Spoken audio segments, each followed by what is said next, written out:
రూ. 1,00,000 పెట్టి కొన్న బండి 50 కిలోమీటర్లు కూడా మైలేజ్ ఇస్తలేదు, కొని ఏడాది కూడా అయితలేదన్నా అని మెకానిక్కు చూపిస్తే బండ్లకు నీళ్లు పోయినాయి, నీళ్లు కలిసిన పెట్రోల్ పోసిర్రు మేడం అని చెప్పిండు.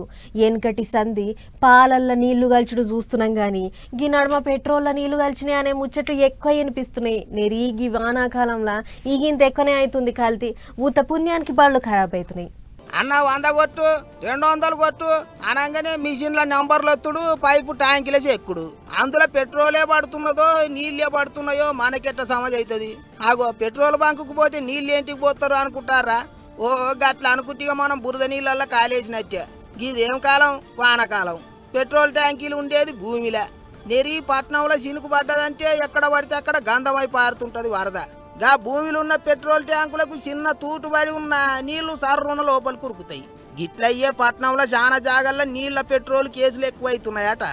అంతేకాదు ఇప్పుడు మనకు బండ్లల్లో పోతున్న పెట్రోల్లో 10% దాకా ఇథనాల్ కలుపుతున్నారట. గా ఇథనాల్ కలిసిన పెట్రోల్లో సుక్క నీళ్లు కలిసినా మొత్తం పెట్రోల్ అంతా నీళ్ళే అవుతాయట. అందుకే బండ్లల్లో పెట్రోల్ కొట్టించుకునేటోళ్ళు జర చూసుకోండి. అన్న జీరో అనగానే మనం అటు మిషన్ దిక్కు చూస్తాం.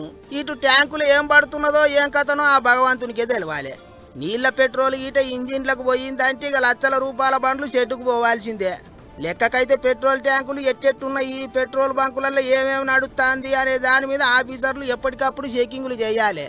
నెరి వానకాలంలో అయితే ఇంత ఎక్కువనే నజరేయాలి. కానీ అటువంటిది ఏం కనిపిస్తలేదో ఎక్కడ. పెట్రోల్లో నీళ్లు కలిసినాయని ఎవరిలో ఒకళ్ళు లొల్లి పెట్టినప్పుడే ఆఫీసర్లు చెకింగ్లు చేస్తాండ్రు కానీ ఉత్తప్పుడు అసలే పట్టించుకుంటలేరు. అందుకే జర ఎవరి జాగ్రత్తలో వాళ్ళే ఉండుర్రి.